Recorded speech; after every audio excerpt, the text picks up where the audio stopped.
साहब का जन्म 12 फरवरी 1920 को पुरानी दिल्ली बल्ली मारन नामक पाकिस्तान में हुआ था। इनका पूरा नाम प्राण कृष्ण शिकंद, इनके पिता का नाम था केवल कृष्ण शिकंद। ये सिविल इंजीनियर थे।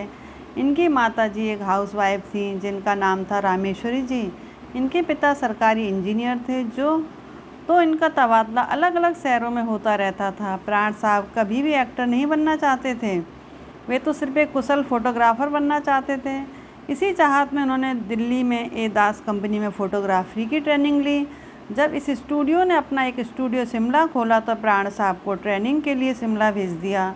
वहाँ उन्हें रामलीला में फ़ोटोग्राफी का अवसर मिला। वहाँ उन्होंने देखा कि सीता का करैक्टर करने वाला व्यक्ति बीमार हो गया है। उस समय प्राण साहब को क्या सूझा कि सीता वाले किरदार को खुद ही निभा डाला। मदनपुरी राम बने हुए थे। शिमला में 1 साल रहने के बाद कंपनी ने उन्हें लाहौर भेज दिया। रात को डिनर करने के बाद प्राण साहब पान की दुकान पर जाकर पान खाते। ऐसे ही एक दिन वो पान की दुकान पर सिगरेट के छल्ले बना रहे थे, तभी पंजाबी फिल्म के निर्देशक वली मोहम्मद वली ने देखा। तब 19 साल के लड़के को अलग स्टाइल में सिगरेट पीते और छल्ले बनाते हुए देखा तो देखते रह गए। ऊपर से नीचे तक वो प्राण को निहारने लगे।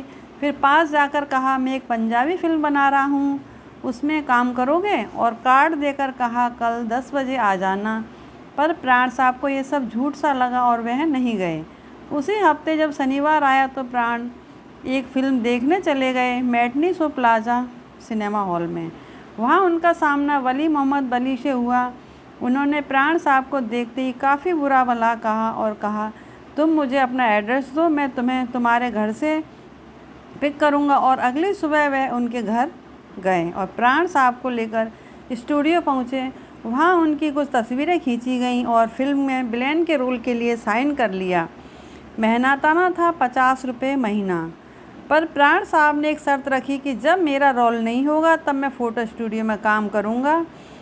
पर ये मौका मिला ही नहीं। पूरी फिल्म में प्राण रहे। फिल्म बनी यमला जट। फिल्म सुपर हिट रही। प्राण साहब के साथ पाकिस्तानी एक्टर नूरजहां और दुर्गा खोटे थी।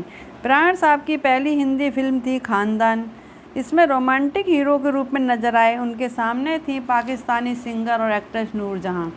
फिल्म हिट रही। उन्होंने अपने पिताजी को नहीं बताया था। वे सोचते उनके पिता कभी भी हाँ नहीं कहेंगे। एक बार न्यूज़पेपर में जब उनका इंटरव्यू छपा तो उन्होंने अपनी बहन से कहा कि वह न्यूज़पेपर को छुपा दें, पर यह बात कहाँ छुपती है। जब उनके पिता को पता चला तो वे बहुत खुश हुए। फिल्में मिलती गईं। उसी दौरान उनकी शादी कर दी गई। 1945 में शुक्ला अहलूवालिया से फिर उनके बेटे अरविंद का जन्म हुआ। 1947 का साल था। लाहौर में दंगे भड़कने के डर से अपने 1 साल के बेटे पत्नी को इंदौर अपनी भाभी जी के पास भेज दिया। एक दिन प्राण साहब को एक लेटर आता है कि 11 अगस्त को आपके बेटे का पहला बर्थडे है, आप नहीं आएंगे तो मैं बर्थडे नहीं मनाऊंगी। फिर 10 अगस्त को वे इंदौर आए। फिर अगले दिन पता चला कि लाहौर में मारकाट हो रही है तो प्राण साहब दंग रह गए। प्राण साहब ने लाहौर दंगे से पहले 22 फिल्मों में काम किया, जिसमें से 18 फिल्में रिलीज हो चुकी थीं। बाकी भारत पाकिस्तान विभाजन के कारण रिलीज़ नहीं हो पाई। इसके बाद तराश और खाना बदोश पाकिस्तान में ही रिलीज होकर रह गई। फिर प्राण साहब को लगा कि अब मेरा ठिकाना बॉम्बे हो सकता है, वहाँ मुझे आसानी से काम मिल जाएगा। 14 अगस्त 1947 को बॉम्बे आ गए। वे 5 स्टार होटल ताज में रहने लगे और प्राण साहब का अनुमान गलत था।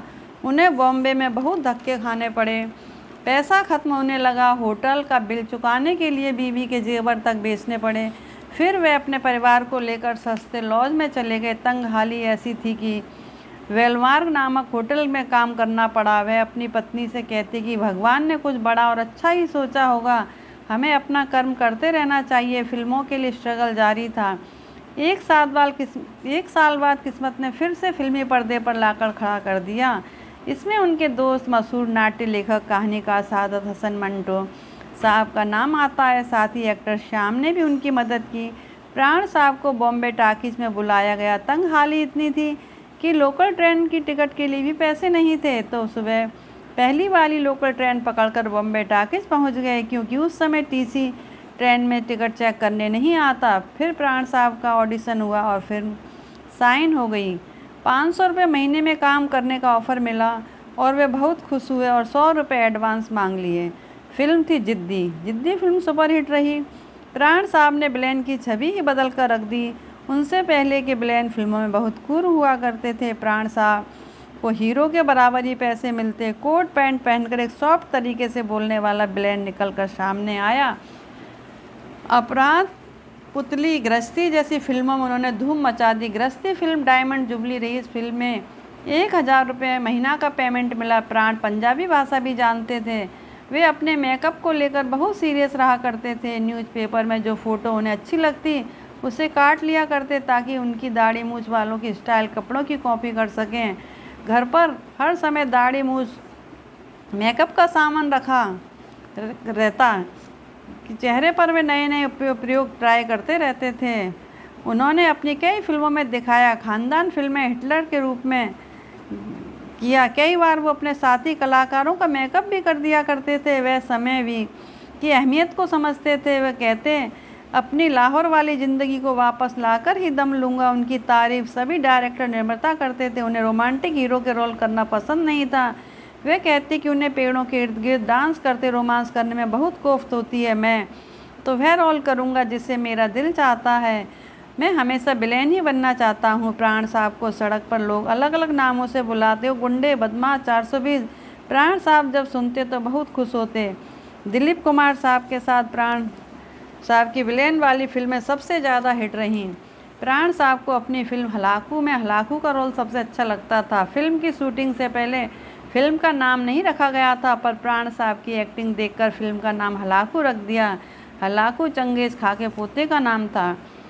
हीरो चाहे कोई भी हो, प्राण हर हीरो के सामने ताकतवर विलेन के रूप में जमे रहते थे। फिल्में प्राण के ही नाम से चला करती थी। प्राण साहब का नाम खास अंदाज में लिखा जाता एंड प्राण। खलनायक का रोल करते करते प्राण जब बोर होने लगे तो कॉमेडी का दामन थाम लिया। एक दिन उनकी बेटी पिंकी स्कूल से लौटी और बोली, पापा अब आप थोड़ा चेंज क्यों नहीं करते, कुछ डिसेंट रोल भी किया करो। वो अच्छा रोल मिला एक डकैत के रोल में, डकैत कहर सिंह। ये किरदार मनोज कुमार साहब ने प्राण साहब के लिए लिखा था।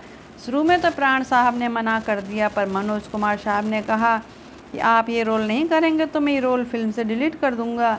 फिर कल्याण जी ने प्राण साहब को फ़ोन किया और माफ़ी मांगी। कहा, पता है प्राण, मैं उस गाने में से तुम्हें निकालने की कोशिश कर रहा था।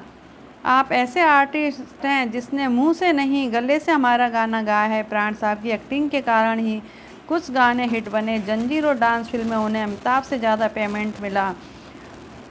जंजीर फिल्म के में अमिताभ का नाम डायरेक्टर को उन्होंने ही बताया था और कभी हाई पेमेंट की डिमांड नहीं रखी। 1973 में राज कपूर जब पूरी तरह कर्जे में डूब चुके थे, मेरा नाम जोकर फिल्म फ्लॉप हो गई। उससे उबरने के लिए बॉबी फिल्म का निर्माण किया। तब प्राण साहब ने अपनी दोस्ती निभाने के लिए बॉबी फिल्म में काम किया। प्राण साहब ने बॉबी फिल्म के लिए कोई पैसा नहीं लिया। प्राण साहब की बायोग्राफी एंड प्राण के नाम से प्रकाशित हुई। प्राण साहब के नाम की भी खूब ख्याति रही। दिल्ली, पंजाब, बॉम्बे, यूपी के पत्रकारों ने स्कूल कॉलेज में एक सर्वे किया। पता चलाया कि प्राण नाम के कितने लोग हैं, लेकिन 50 के दशक के बाद किसी का भी नाम प्राण नहीं मिला। ये वैसा ही हो गया जैसे रावण का नाम कोई भी नहीं मिलता। उनकी खुद की एक फुटबॉल टीम थी। वे सामाजिक कार्यकर्ता के तौर पर भी काम करते थे। वे सच्चे देशभक्त थे। महाराष्ट्र सरकार ने लाइफ टाइम अचीवमेंट अवार्ड से नवाजा।